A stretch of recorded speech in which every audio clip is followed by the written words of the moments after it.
जय माता दी। दुर्गा सप्तशती अध्याय 3। सेनापतियों और सहित महिषासुर का वध। महर्षि मेधा ने कहा, महिषासुर की सेना नष्ट होती देखकर उस सेना का सेनापति चिक्षुर क्रोध में भर देवी के साथ युद्ध करने के लिए आगे बढ़ा। वह देवी इस प्रकार बाणों की वर्षा करने लगा मानो सुमेरु पर्वत पानी की धार बरसा रहा हो। इस प्रकार देवी ने अपने बाणों से उसके बाणों को काट डाला तथा उसके घोड़ों व सारथियों को मार दिया। साथ ही उसके धनुष और उसकी अत्यंत ऊंची ध्वजा को भी काट डाला।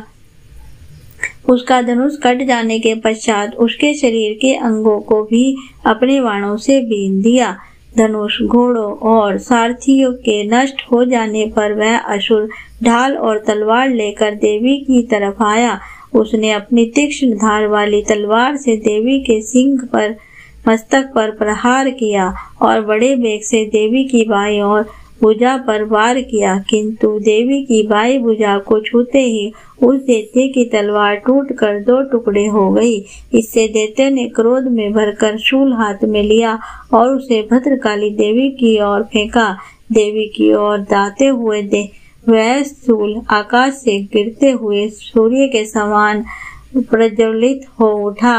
इस शूल को अपनी ओर आते हुए देखकर देवी ने भी शूल छोड़ा और वहां असुर के शूल के 100 टुकड़े कर दिए। साथ ही वहां असुर के प्राण भी हार लिए।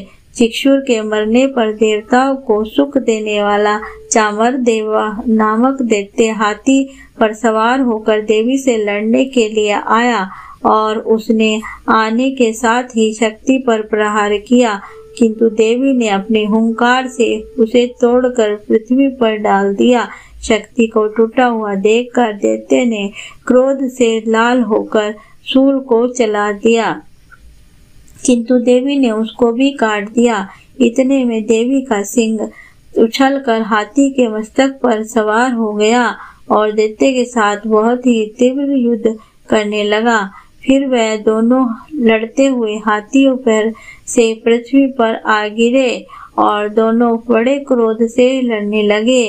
फिर सिंह बड़े जोर से आकाश की ओर उछला और जब पृथ्वी की ओर आया तो अपने पंजे से चामर का सिर धड़ से अलग कर दिया।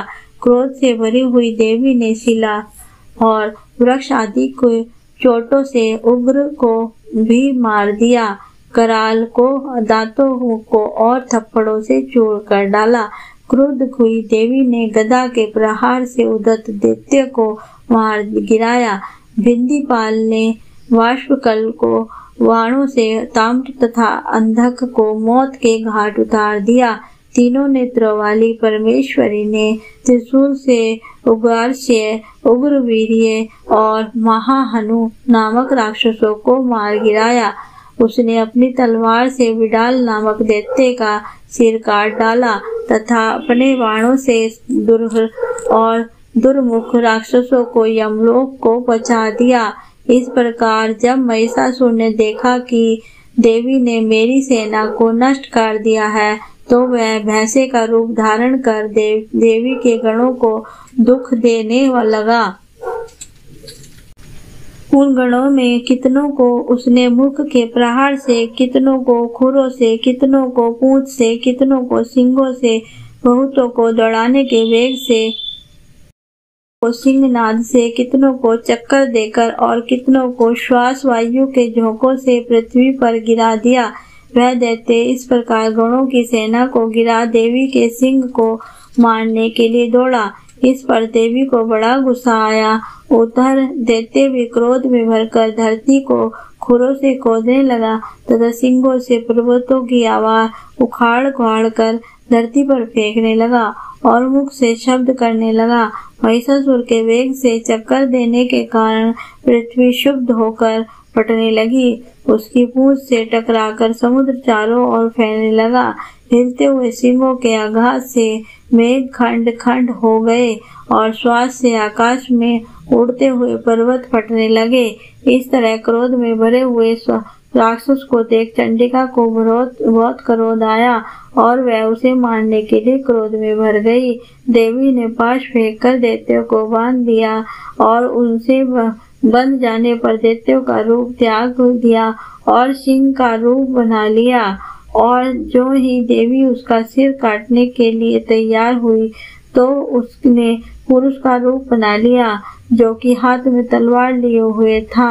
लेकिन देवी ने तुरंत ही उसके अपने बाणों के साथ उस पुरुष को उसकी तलवार ढाल सहित बींध डाला। इसके पश्चात वह हाथी के रूप में दिखाई देने लगा और अपनी लंबी सूंड से देवी के सिंह को खींचने लगा और गर्जन करने लगा।